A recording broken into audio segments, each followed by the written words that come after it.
8 মাস আগে যিনি ঋণ খেলাপি ছিল মিউচুয়াল ট্রাস্ট ব্যাংক থেকে, উনি কিন্তু আজকে আপনার বাংলাদেশ ব্যাংকের গভর্নর হলেন। মধ্য ডানের দিকে অ্যাপ্রোচ করে তাহলে বিএনপি মধ্য বামের দিকে যাক।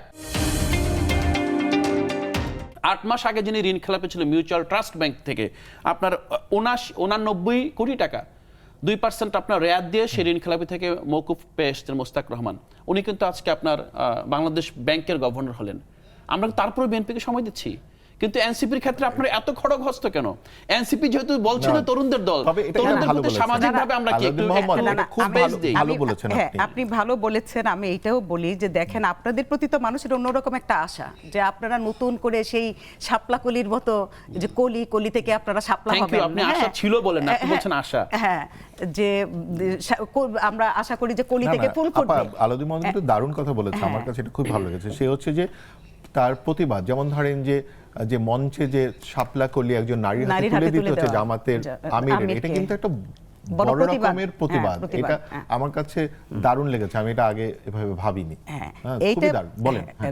এটা আছে যে দেখেন যে এর আগে জামাতের এত নারী রাস্তায় নেমে আসা, হ্যাঁ, আবার দেখা যায় সেই নারীরাই আবার মেনে নিচ্ছে যে আমাদের নিজেদের ইয়ে দরকার নেই, মানে যে নেতৃত্বে যাওয়ার দরকার নেই, পুরুষরাই হবে আমাদের পরিচালক। হ্যাঁ, এই ব্যাপারটাও তো ছিল, আমরা নির্বাচনের আগে দেখতে পেয়েছি। কিন্তু সেই জায়গাটাতে কিন্তু জামাত তো আসলে আন্তর্জাতিক রাজনৈতিক দল, মানে ধরেন জামাত শুধু বাংলাদেশি না, পাকিস্তানে আছে জামাত, এখন শ্রীলঙ্কাতে কাজ করে, মানে অনেক জায়গায় আছে, ইন্ডিয়াতে আছে।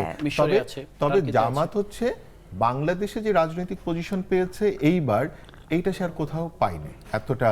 না, এটাই বললাম যে আপনারা যে বলেন না যে ভূমিদশ বিজয় বিএনপির হয়েছে, আমি তো মনে হয়েছে আমি বলি যে ভূমিদশ বিজয় তো হয়েছে জামাত। না, তবে জামাত কিন্তু আপনি যেটা আন্তর্জাতিক ভাবে বললেন সেই নীতি দিয়ে কিন্তু এখানে বিজয় না, এখন সে কিন্তু একটা লিবারাল জায়গায় চলে আসছে। হ্যাঁ, লিবারাল জায়গায় আসছে, আমি এটা এখনো বলি না, কারণ আসতেছে, চলে আসছে এটা বলতে পারি না, আসলে ভালো। কারণ দেখেন যে তারা যে মৌলানা মওদুদী, অনেকে কিন্তু চায় না আসুক, অনেকে চায় তাদেরকে এক্সট্রিম পোলারাইজ করবে এবং এখানে আমাদেরকে আবার মাঝখানে রেখে পাটাপিসার মতো আওয়ামী লীগকে নিয়ে আসবে, এটা কিন্তু অনেকে চায়। সো আমাদের সচেতন ভাবে বুঝতে হবে যে তারা যদি লিবারাল রাজনীতি অথবা মিনিমাম আপনার মধ্য ডানের দিকে অ্যাপ্রোচ করে তাহলে বিএনপি মধ্য বামের দিকে যাক।